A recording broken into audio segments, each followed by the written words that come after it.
Welcome to our first set of notes for Integrated 2 this year. So some of this is going to be coming directly from our notes, which I have posted to our agenda, and I will do so at the beginning of every chapter. It's the chapter notes framework. So make sure that you have that either in front of you or you've made a copy of it for yourself, or you're welcome to take notes yourself on just a separate sheet of paper or in like a notebook for this class. However you choose to organize it is up to you. Then there are going to be additional parts of these notes that come directly from the textbook themselves. So today I chose to do the stuff from the notes, so from the framework. We're going to do that first.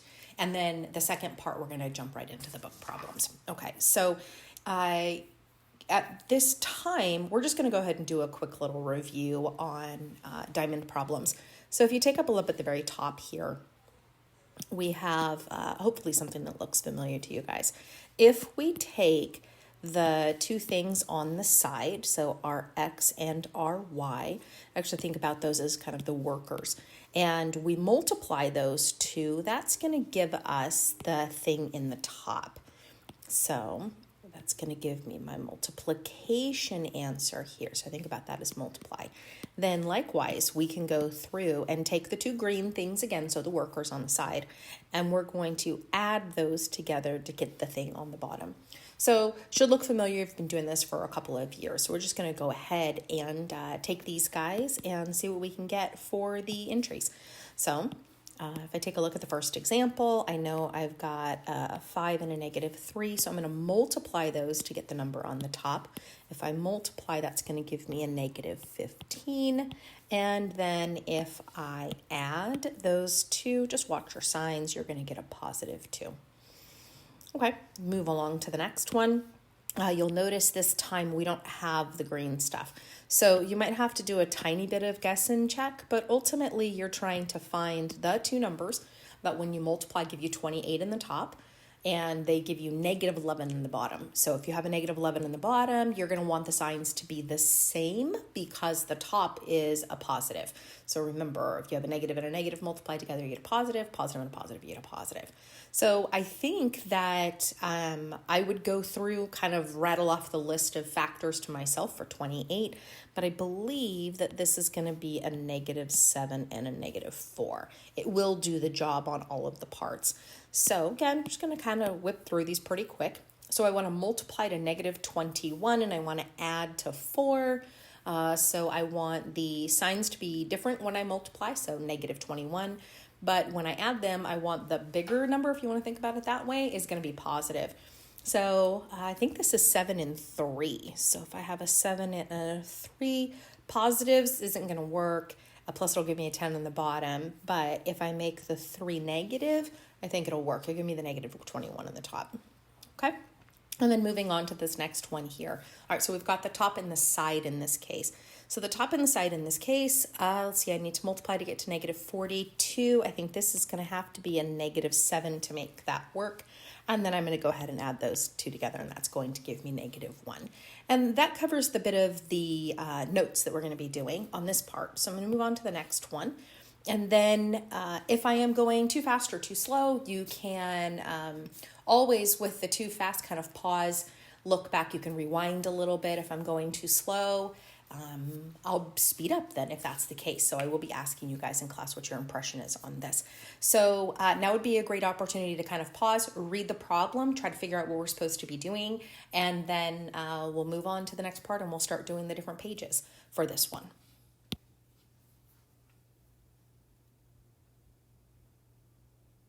Okay, so at this point, hopefully you've gone through and kind of read the gist of what they want us to do here. So this does come from 1-30 in the textbook. So go through your ebook, make sure you have 1-30 in front of you. It does kind of lead us into one of like the big things that you're going to be doing in this chapter. Now, I can't fit any work on here, so I'm just going to go ahead and go to the next page. So I'm going to start taking the tasks and just kind of pull them apart. So the first thing that they asked me to do was to draw figure 4 and figure 5 based off of what I'm seeing. So if I take a look at this, and it really is just how you visualize things, I visualize things using the shading actually on this one. So it looks to me like I'm going to have a 1 by 1 by 1 dark square, and another 1 by 1 by 1, and then another 1 by 1 by 1. Then if I compare the dark squares on the next one, it looks like it's grown now. So instead of a 1 by 1, it's now a 2 by 2. Same thing with all of the other corners. So in figure 2, the blocks are 2 by 2 units, so 2 length, 2 width. Same thing on this last one, so it's now a 3 by 3. So just looking at the shaded ones for just a second, but if you take a look at the other ones as well, you're going to see the exact same thing kind of happening. So I've got this 1 by 1, another 1 by 1, and another 1 by 1. But then as I take a look at the next one, they're now 2 by 2, 2 by 2, 2 by 2. So I think I could be able to draw the next one, no problem. So what I want to do then, I think figure 4 is going to be 4 by 4s, and I think figure 5 is going to be 5 by 5s. So I'm going to go ahead and pause to draw out the 4 by 4, and then go ahead and check and make sure that we have the exact same thing. Okay, so here I've got my figure 4.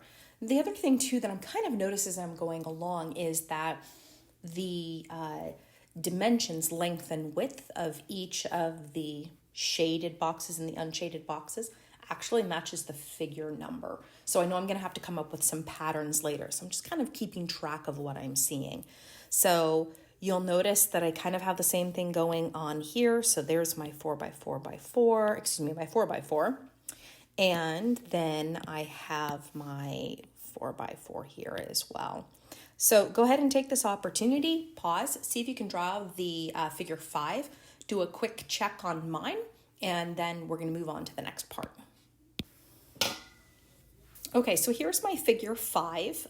Notice that I shaded it the exact same way as the other ones, and I still had the exact same relationship here. So I ended up with squares of 5 by 5. So I have, it looks like upon further investigation, just looking for more patterns, that I have 6 of those dimensional squares I keep referring to. And it looks like I have 6 in every single one of them. So that's kind of nice. So now I'm going to go ahead and move on to the next part itself. So I went through and I copied over, looks like I mislabeled these though. I went through and I copied these over from the previous slide. So I still have the same shapes that I created. And now I just want to actually start filling stuff in to my table. So if you take a look at the rest of the directions here, we're supposed to talk about what figure 20 would look like. So I would probably go ahead and describe it the exact same way. So it looks like I'm going to have 2, so I see 2 of these guys on the top. So it looks like I'm going to see 2 20 by 20s, because in figure 5, they're 5 by 5s. Figure 4, they're 4 by 4s. Figure 3, they're 3 by 3s. And so, but I always have 2 of them. So I would say I'm going to have 2 20 by 20s across the top. And then I'm going to have a single 20 by 20 on the far left, straight down underneath the top one. And then across the bottom, affixed tightly, so they're not kind of hanging off the side, I would say that I'm going to have 3 20 by 20s. So that's another way to describe this. And that was really how I would describe it in class.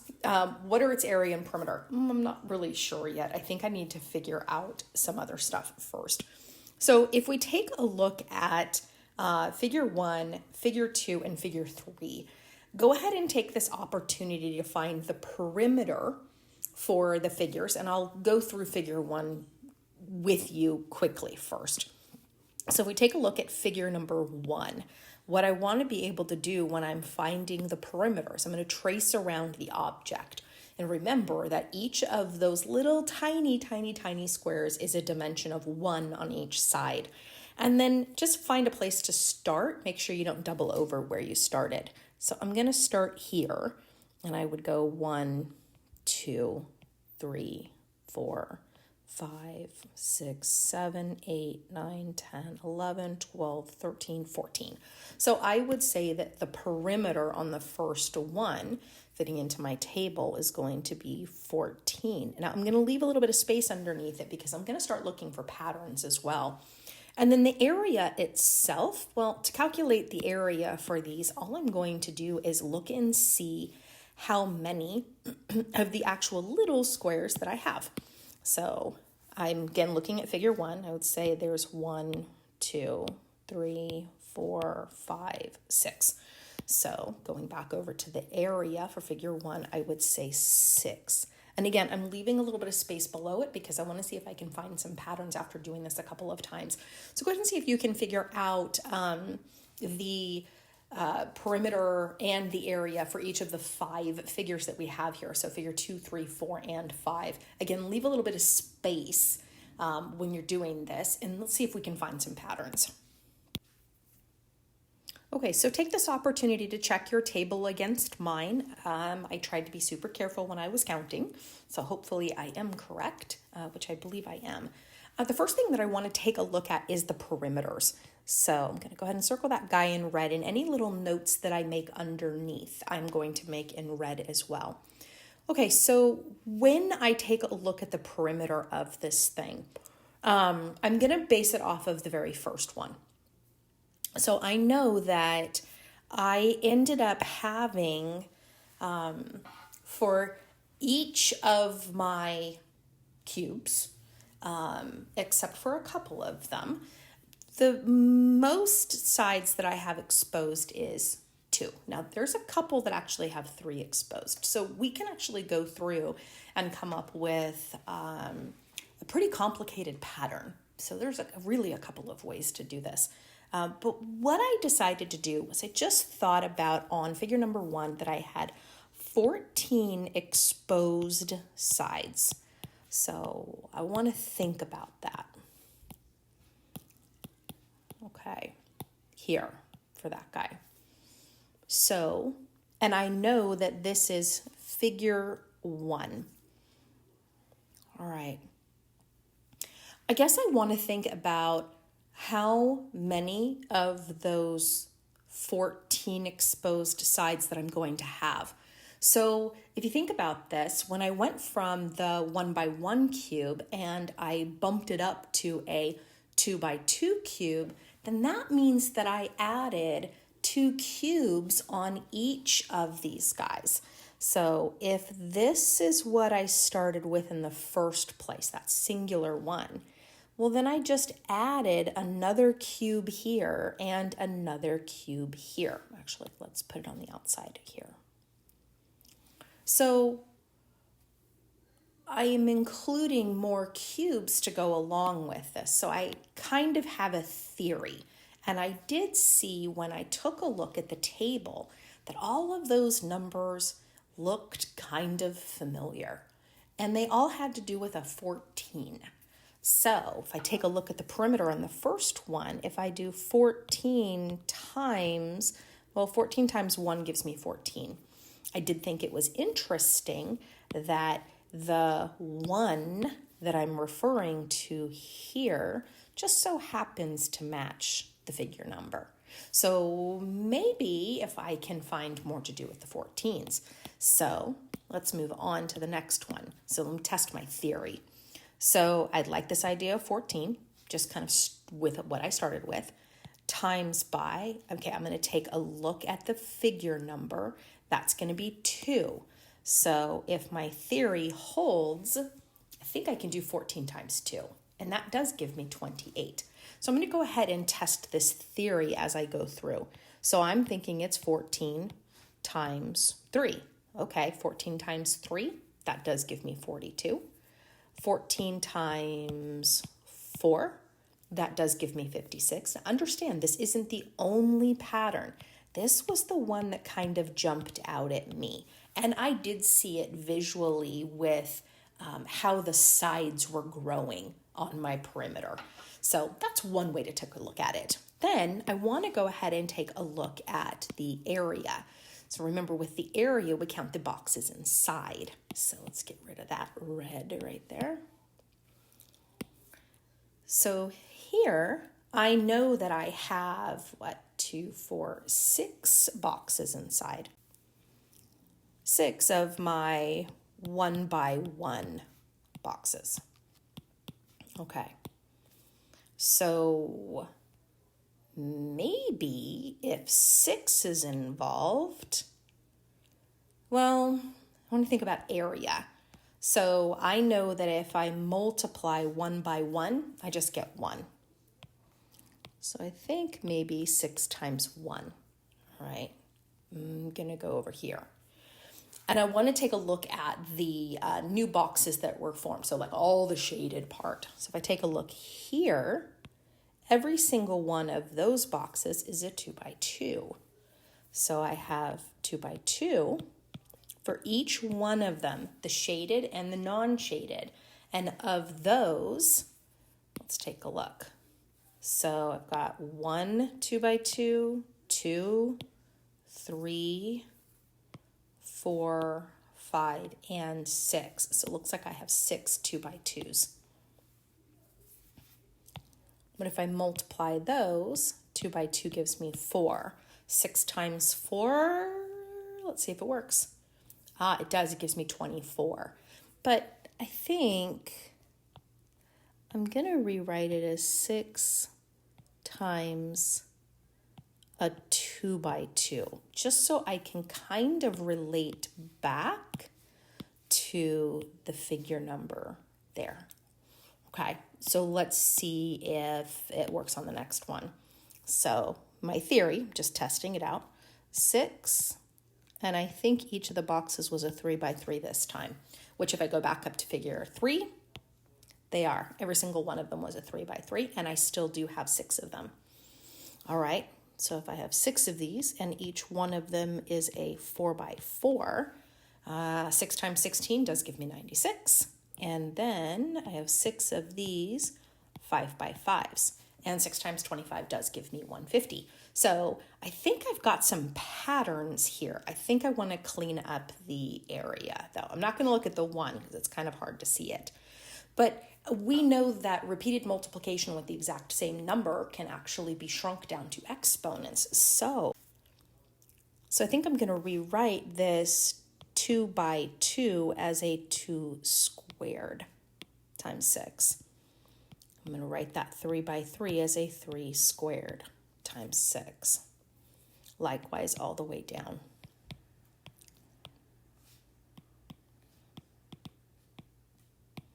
And then if you look back at the first one, it's kind of hard because it's just 1, but we know that 1 can be rewritten as 1 squared. So I think my pattern holds all the way across. So I need to be able to write an equation for this thing. So let's say that the figure number, I'm going to go back up to my table. I'm going to put some dummy variables in. So let's say that I call my figure number, let's call this n. All right, if I do that, I think for my perimeter, so all of those, all the orange circles I'm putting in the perimeter row, those would represent n. And then if you take a look at what we did to them, we multiplied them all by 14. So I think perimeter can be found by 14n. That's one way to do it. Again, there are so many other patterns. You guys could have come up with a whole bunch with these. Then I'm going to do the same thing down here. So that would have been an n. So I'm circling all of my figure numbers and my patterns here. So it looks like for area, I have an n squared, and then every single one of those is getting multiplied by 6. So this is just to kind of go along with the idea of patterns themselves and how you can find them not only in a table, you can write an equation or statements from them, you can draw it out in picture form, you can even graph this. So if you are interested in graphing it, you're welcome to go ahead and use Desmos and you can type these in. And I think that does it for us on this.